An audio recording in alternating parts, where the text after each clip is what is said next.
We are at 98% state of charge, and I hope we will get a bit of an afternoon peak once the sun is coming back to the solar panels and we can fully recharge our Frankestein battery. Yes, after a quick journey in the world of microinverters and solar farms, it looks like a solar farm around the corner behind the pool. That's what she said. We are back at the good old Frankestein battery, sitting here and charging. Well, slow charging because I couldn't find the charging limiter switch in the software, and it was charging only with 10 amps. Could have charged with 20 amps, so it took over a week now to fully charge the battery again. And another update on the GobelPower BMS. You may remember when we did the capacity test of the Frankestein battery a couple of days ago, and all of a sudden the BMS shut down and froze the software and the display didn't work anymore. It was completely shut down and we couldn't quite find out what was happening that night. The engineer at GobelPower have watched the video as well, and they found actually another parameter which is set to turn off the BMS. And I want to show you this quickly here. This is just an update so people are aware, because there were a lot of speculations why the BMS has shut down and why it is so bad. No, it is not bad. It is another setting, another parameter, and I'll show you here. It is under system parameters, and it is the cell ship voltage, which sits on 2.65 volts. This is when the BMS goes into shipping mode. This is a super low power mode for the BMS, and it is especially designed for shipping, when they ship their BMSs. And that's why it turns off all the communication, no display, no RS485 anymore, RS232, nothing. It totally shuts down, but it's still checking the battery voltage. It's still alive, but it's like a bit of a zombie mode. So whenever one of the cells hits 2.65 volts, it goes into the shipping mode. There's also here on the right-hand side is a shipping button, so you can actually set the BMS manually into shipping mode. So you charge the battery to 50% and then hit the button here and it goes into shipping mode. Super low power consumption, and then it can survive for months without further discharging this battery. And the shipping mode clears once the battery gets charged. So as soon as you put some charging into the battery, it wakes up again, and there it is. And this is what we have seen that night as well, because I put on the charger and then everything came back. I just wasn't aware of this setting here. But in today's video, we want to fully charge the Frankestein battery again and want to see how this cell balancing is. So we are at 98%, and just half an hour ago we still charged with 20 amps and the voltage was like 54.95, so it was close to 55 charging voltage. But as soon as the shadow came in on the solar panel, we can see the voltage is actually dropping off. We are still charging only with 1.5 amps now, and the voltage has actually collapsed a bit, so that means the cells are not saturated yet. It cannot hold this voltage without the charger. I always call this the voltage does not stick. That means there's no saturation there in the cells to keep this voltage. So we need to keep charging with 1.5 amps until all the cells are saturating, absorbing more energy, and then the voltage will slowly rise. Yeah, so at the moment we are at 3.36 volts around-ish, 3.37 is the average. And the deviation is at 36 millivolt only. But this is still in the flat area of the curve, so we are at 98% state of charge. The cells are still in the flat area of the curve. And still people sending me emails and commenting and saying, well, my battery is not charging. I have the charger on for days now and the voltage is not rising. Totally normal. Look at this. Close to 3.4 volts and we are at 98% state of charge.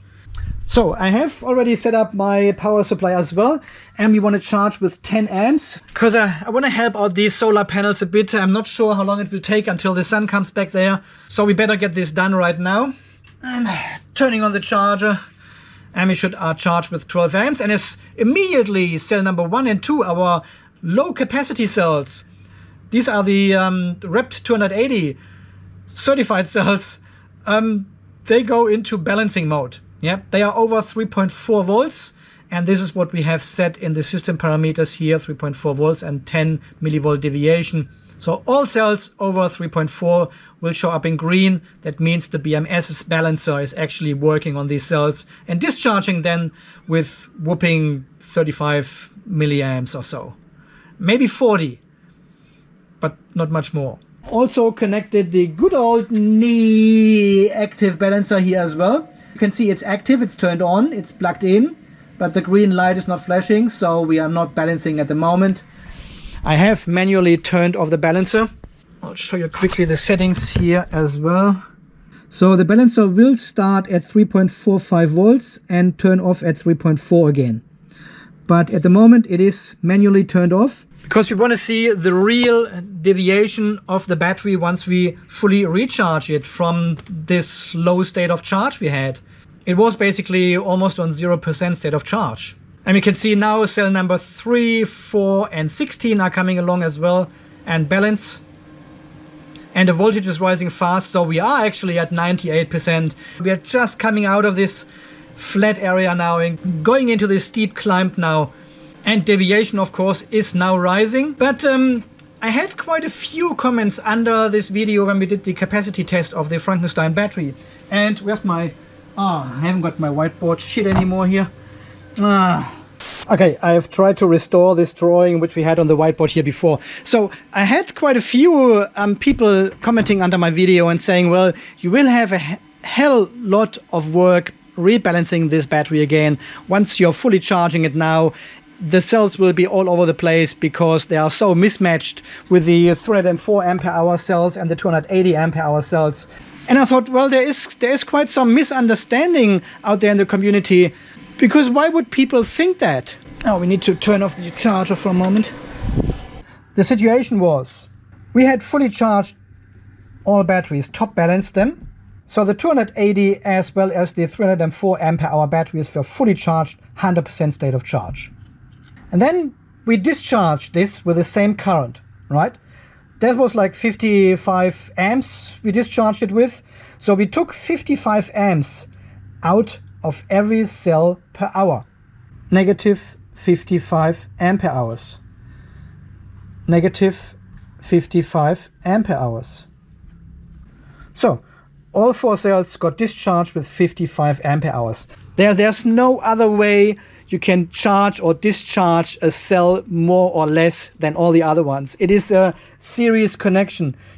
The current is the same in all the batteries. So you're discharging all your cells by 55 ampere hours per hour. So we discharged them until one of the batteries hit the 2.65 volts, and then the shipping mode kicked in of the BMS. And this was almost at zero, let's call it 0% state of charge. Right? So we have actually discharged this cell with 280 ampere hours, this one with 280, this one with 280, and this one with 280 ampere hours. It's a series connection. Current is the same. We are discharging all the cells with the same amount of energy. Well, afterwards I hooked up the solar charge controller again, and then we started charging, right? And while charging, it is exactly the same. Well, just the other way around.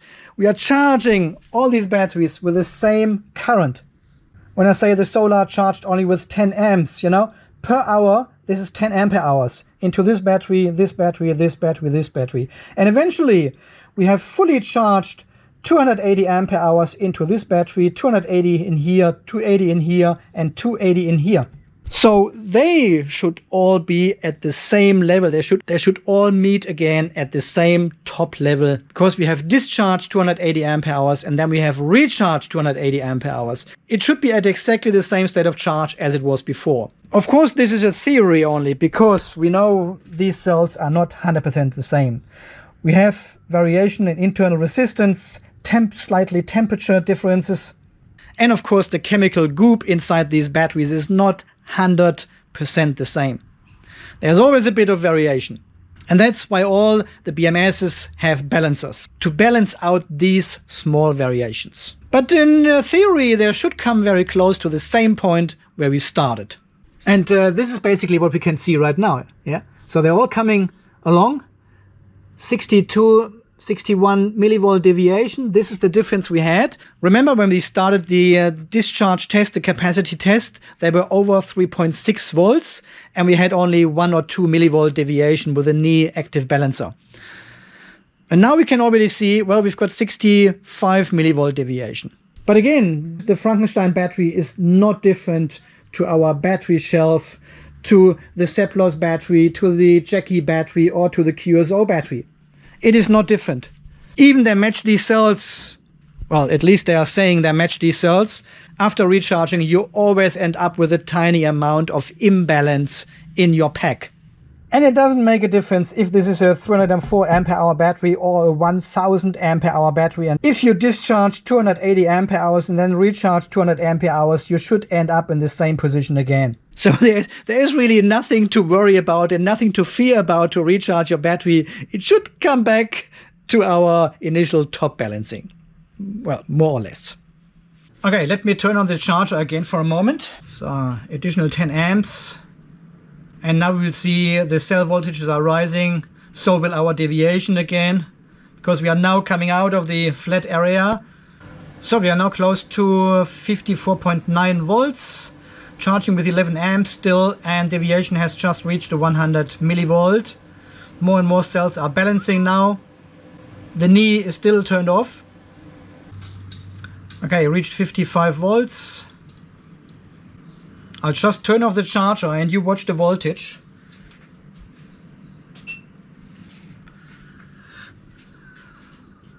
See how it goes down? It is still not sticky. So the cells have still not absorbed at this voltage. They still want more. Otherwise they would keep this voltage fairly constant. Okay, I'll turn it back on.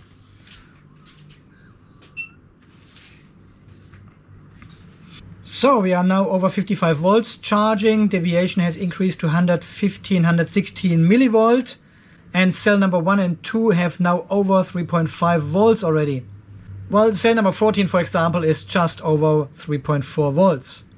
So while we keep the charger running here for a moment, I'll tell you something more about these power parameters here in the BMS. And I've texted him just half an hour before I started this video. So they're really on the ball to answer all my questions. So the cell sleep voltage is 3.15 volts. So the BMS goes to sleep after 24 hours if there's no charge, no discharge, no communication, no nothing. So it goes into a low power protection mode as well then. And the resting delay, this is the 1440 minutes. This is exactly 24 hours, 1 day. So you can change this period as well.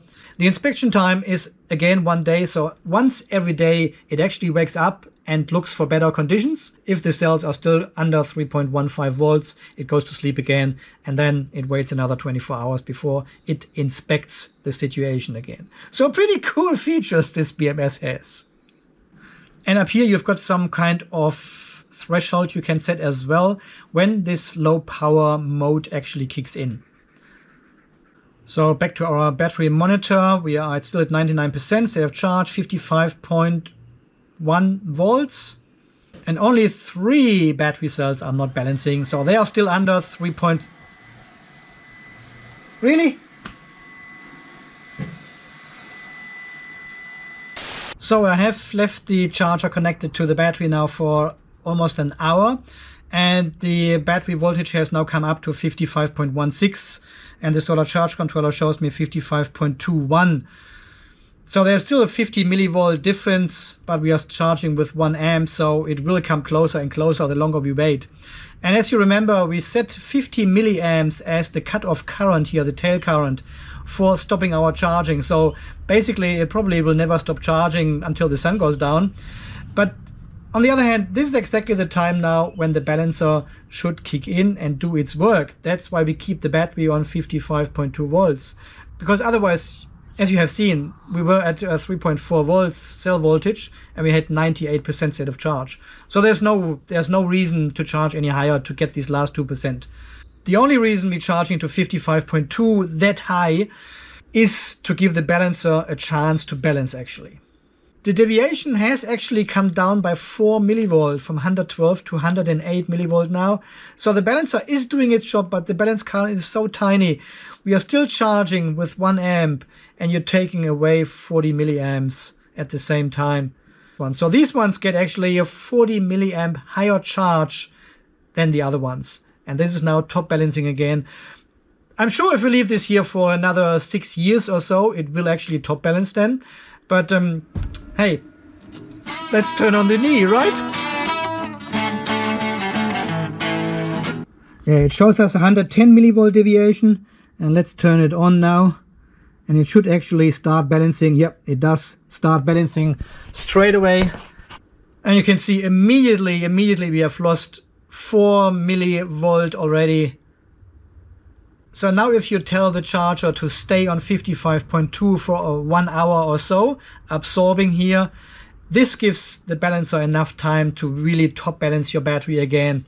And especially after coming from a winter period or something and you haven't fully charged your battery for months, there could be some sort of deviation actually showing up then after this period. So maybe you even want to increase this time period of from 1 hour maybe to 2 or 3 or 4, even 5 hours, and let the battery really balance after winter. All depending on your cell difference, how good they are matched and how much deviation you actually have. Well, as you may remember, we've done this test last year with the battery shelf here. After months of not fully charging it after the winter period, or none of the cells actually hit 3.65 volts after the first full charge. Okay guys, so far our first full charge of the Frankestein battery again. Well, it's actually the second charge, right? And as we have seen, there's no crazy imbalance, no cells are peaking, the BMS is not shutting down because one of the cells actually reaches the 3.65 volts. Everything seems to be under control. Yes, 100 millivolt deviation is not optimal, but we are talking about the Frankestein battery. It is not supposed to be optimal. Alright guys, in the next video we are doing a high amp discharge with the Frankestein battery here, because we want to see how the bus bars, how the cabling, everything looks like.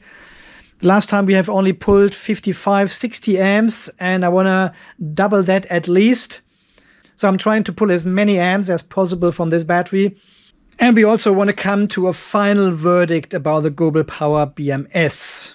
All this will come in the next video, guys, here on the channel. And afterwards we have to move on, and I want to finally show you what kind of BMS I have in this magic, in this mystery box, here in my pile of boxes. Whew, there are still so many projects lining up here. And I think there's already more stuff coming next week. So I hope to get this all out of the way before the next big delivery comes. Okay guys, as always, thank you so much for watching. Thanks for all your great support here on the channel. I tell you, we've got some very beautiful people out there watching this, and they have also donated to the channel to buy me a beer. So a very special thank you to all of you who are supporting the channel also financially. Until the next video, guys, you will stay charged, stay safe, and thanks again for watching. See you then. Bye bye. Hey, where are you going? Not so quick. Still here. So this is now 2 or 3 days later, I can't remember, from the last video you just saw. And I have since then discharged the battery to about 75%, and then again let it run to fully charged today, just now. We are 99%, as you can see. And this time I have let the active balancer, the NEEY, connected to it. Where's actually my phone? And we can now already see with the second charge cycle, we have a deviation of only 67 millivolt. So it has halved of what we had before without the NEEY. Alright, here logging into the NEEY, we can see a 69 millivolt deviation and 70 millivolt BMS claims. So they are really in sync now with all the voltages. Everything looks very good. And of course the NEEY is already balancing with 4 amps. And here we have a quick look at the SPED calibration center and the VRM. And we can see we are charging only with 392 watts. Even we have full sun potential. 100% full sun on all 6 panels. But the BMS has already limited now the charging voltage to 55.2 in the solar charge controller. There we go, there's our solar charge controller, 55.2 volts, 6 amps we are still charging, so the battery is now absorbing at this voltage. And here the battery voltage measured by the BMS will actually increase a bit, close to 55.2 volts as well. Once the current goes under 1 amp, it will stop charging altogether. It considers then the battery as fully charged, and our state of charge will then jump to 100%. So, and now after a couple of minutes, we can see the BMS has now shut down. We are on 100% state of charge, 55 volts. Current is 0 and the deviation is 45 millivolt. It goes down actually quickly now because now is the time for the balancer to work on the batteries. There's no other power going in. It needs to work against. So this is now pure 4 amp balancing from the NEEY Active Balancer in this Frankestein battery. So as you could see, with our second full charge of the Frankestein battery now, the deviation has actually lowered from over 100 millivolt difference between all the 16 cells to just over 40 millivolt. And you can imagine over the next 2 or 3 charge cycles, this will come down substantially, probably under 10 millivolt deviation, and then the battery is fully balanced. Thanks to the NEEY Active Balancer, which does a fantastic job and keeps this battery in balance. Okay, this just as an additional information. I'll let you go now. Okay, see you in the next one. Bye.